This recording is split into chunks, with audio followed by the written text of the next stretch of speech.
Mesdames et messieurs, bonsoir et bienvenue dans l'Invité Culture. Mon invitée ce soir est auteure, écrivaine et bibliothécaire. Elle murmure à l'oreille de nos émotions les plus enfuies. Après 20 ans passés au service des livres en tant que bibliothécaire, Mathilde Gall a franchi le pas de l'écriture pour nous offrir des récits d'une humanité rare. En 2023, elle nous touchait en plein cœur avec son premier roman, Malgré les vagues, où elle explorait avec une pudeur infinie les secrets de famille et la résilience. Elle nous revient aujourd'hui avec un second opus, Il restera de toi, un voyage solaire qui interroge la mémoire, la transmission et ce qui survit à l'oubli. Mathilde Gall continue aujourd'hui de faire vivre le livre en tant qu'animatrice d'ateliers d'écriture et de lecture. C'est un plaisir de vous avoir avec nous comme invitée ce soir. Merci d'avoir accepté cette invitation. Merci à vous pour l'invitation. Alors, on va commencer peut-être de ce que vous faites en ce moment, de parler de cela. Donc, vous animez des ateliers d'écriture et de lecture. Vous faites aussi de la bibliothérapie. Parlez-nous d'abord de ce concept. Qu'est-ce que c'est exactement ? Alors, la bibliothérapie, c'est une discipline dont on trouve des traces finalement depuis l'Antiquité, mais c'est vraiment au début du XXe siècle qu'on entend parler de bibliothérapie. Le concept, c'est de conseiller des lectures ciblées en fonction d'un mal-être pour une personne qui ressent un mal-être. C'est une bibliothécaire passionnée qui s'appelait Sadie Peterson Delany, qui travaillait dans un hôpital pour des vétérans de la guerre du Vietnam, qui a proposé des ateliers de lecture à ces soldats qui étaient traumatisés par la guerre. Et en fait, elle s'est rendue compte que ces lectures de récits, de contes, ces discussions qui suivaient, leur faisaient énormément de bien. Ça permettait de retrouver des sensations, des émotions qu'ils avaient perdues avec ces traumatismes-là. Donc pour vous, la lecture peut aujourd'hui aider à réparer certains traumatismes ? Oui, bien sûr. Moi, j'en suis persuadée. J'ai été bibliothécaire pendant 15 ans, pendant presque 20 ans même, et j'ai vu au quotidien à quel point les lectures peuvent, alors peut-être pas sauver des gens, mais en tout cas les accompagner dans leurs difficultés, dans leurs épreuves. Et moi, je propose des ateliers de bibliothérapie créative. Ça n'est plus que du conseil de lecture, mais c'est bien mettre la personne au centre de l'activité, donc en mouvement, en créativité. Et je propose à chaque fois autour d'un thème, ça peut être l'amour, ça peut être la famille, ça peut être des thèmes un peu plus intimes comme le corps, ou ça peut être comme le thème du deuil par exemple. Je propose à chacun d'écrire à partir de son expérience et de ses souvenirs des épisodes qui les ont marqués. Et je vois systématiquement le bienfait immédiat qu'apporte l'écriture dans ce contexte-là. Parce qu'il y a aussi la thérapie par l'écriture, on n'en parle pas suffisamment, mais tout à fait. Ça existe en tout cas dans vos ateliers, comme vous le disiez à l'instant. Oui. Vous parlez de mettre des mots sur sa propre expérience. Oui, exactement. Quel est le conseil que vous donnez le plus souvent justement dans cet exercice aux personnes qui n'osent pas écrire ou qui pensent ne pas pouvoir mettre des mots sur des sentiments ? Alors, moi, j'anime aussi des ateliers dans les écoles de la mission, en l'occurrence à Rabat. Donc, dès 8 ou 9 ans, j'ai aussi des élèves de collège, mais en fait, j'explique qu'à partir du moment où on se lance dans l'écriture, il ne faut pas en avoir peur, et à partir du moment où le matériau principal, c'est notre vie, c'est notre parcours, alors on ne peut pas être confronté à la page blanche. Moi, je fais tout dans mes ateliers pour encourager les gens, pour leur dire, dans ces ateliers, peu importe l'orthographe, peu importe la grammaire, l'idée c'est de se lancer. Et une fois qu'on est lancé, on se rend compte qu'on a énormément de choses à dire et que ça fait un bien fou de poser des mots sur sa propre expérience. Sur papier. Exactement. Aussi. Et quel regard portez-vous justement sur la soif de lecture des personnes que vous recevez, et puis d'expression, celle de vouloir finalement raconter son histoire ? Alors, en fait, on vit tous des traumatismes, mais on vit heureusement aussi des événements qui sont très heureux. Et moi, ce que je propose dans mes ateliers, c'est un partage autour d'un thème à chaque fois, mais un partage d'expériences. Et ça, je le propose d'abord à partir d'extraits de textes avec lesquels je viens sur le thème. Donc les gens échangent et très vite on tombe dans des propos qui sont pour moi essentiels. On quitte la superficialité pour parler de ce qui est important dans les rapports humains, dans ce qu'on garde de nos absents, par exemple, quand on aborde la question du deuil, quand j'aborde la question de la liberté, par exemple, je leur pose la question à quel moment de votre vie vous vous êtes senti vraiment libre. Et en fait, c'est une question qu'on ne se pose jamais.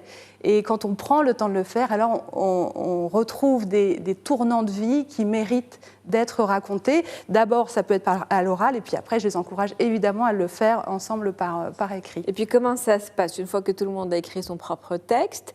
Est-ce que tout le monde le lit à haute voix et partage donc cette intimité? Bien sûr. Alors, moi, je donne le cadre au départ et je dis à chacun qu'il n'y a jamais aucune obligation de partage. C'est toujours plus intéressant, évidemment, quand les gens partagent ce qu'ils ont écrit, mais on n'est pas obligé de le faire. On peut aussi écrire pour soi-même et on n'écrit pas la même chose quand on écrit pour soi que quand on écrit dans l'idée d'être lu.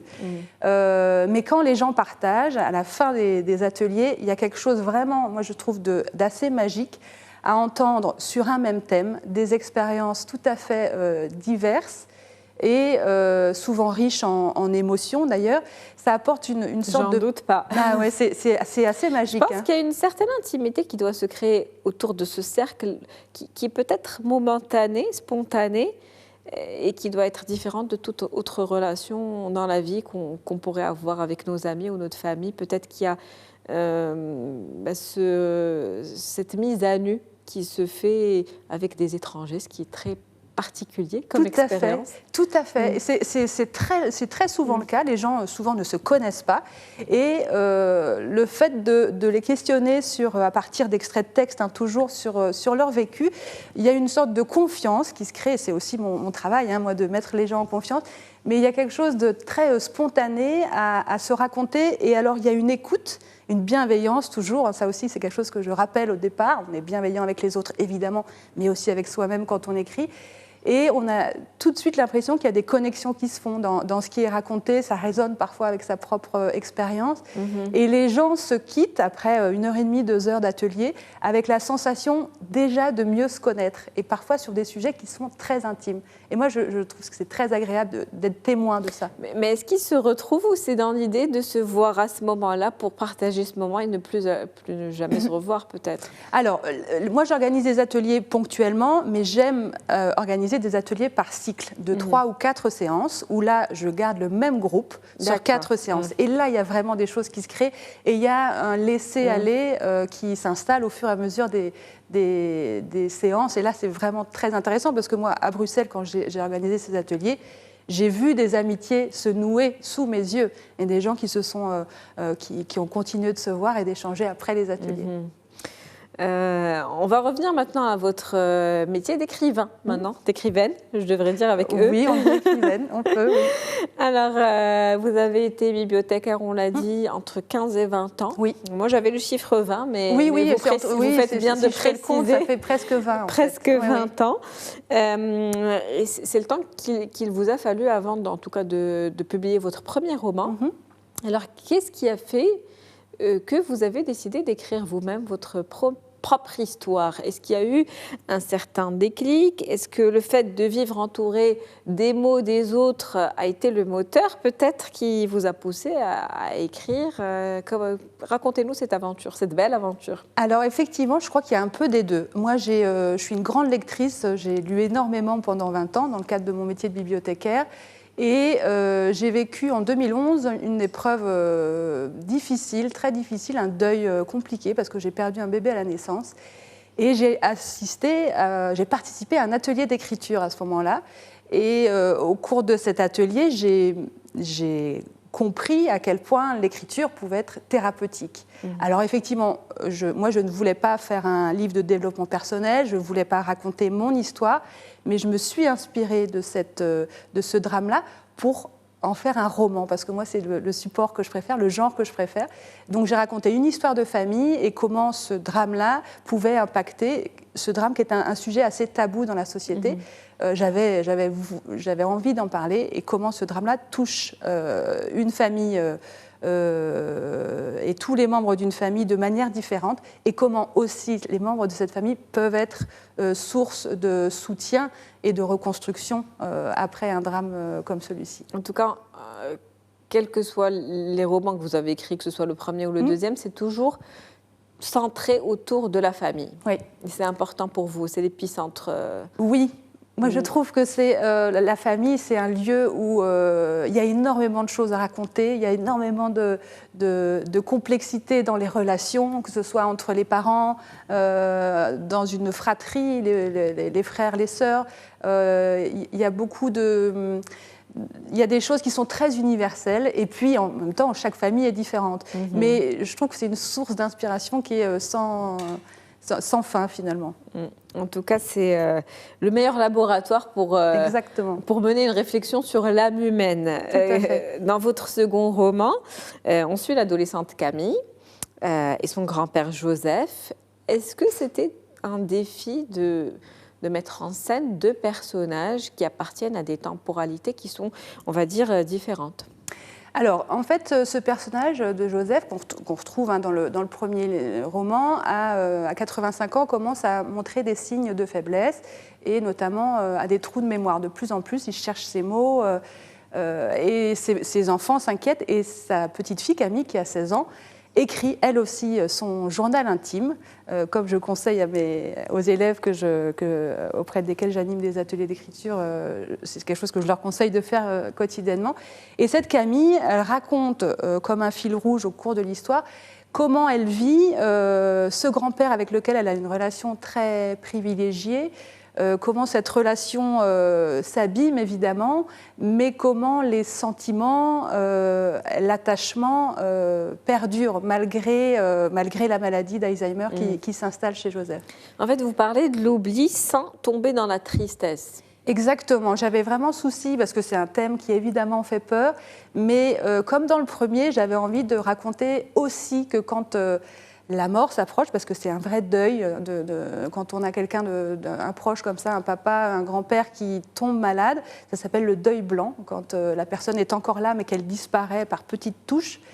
Il reste quand même beaucoup de choses de vie dans cette expérience-là, et notamment des petits gestes quand il s'agit de prendre soin de ce père, de ce grand-père. Il y a forcément beaucoup d'amour malgré tout ça, malgré la maladie qui avance. En tout cas, vos personnages sont souvent confrontés à des non-dits. Est-ce que par ces non-dits, vous voulez mettre le point ou l'accent sur des choses qui existent dans la vie réelle, mais dont on ne parle pas assez ? Bien sûr. Alors moi, c'est quelque chose contre lequel je me bats depuis longtemps. Les sujets tabous, les choses qu'on cache font souvent beaucoup plus de mal quand elles sont cachées que quand on en parle.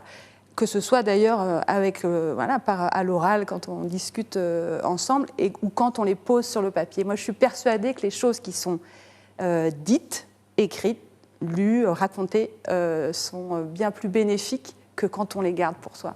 Merci à vous, Mathilde Gall, d'avoir été mon invitée ce soir. C'est un plaisir de vous écouter. Merci beaucoup pour l'invitation. C'est la fin de l'Invité Culture pour ce soir. Je vous souhaite une très bonne soirée.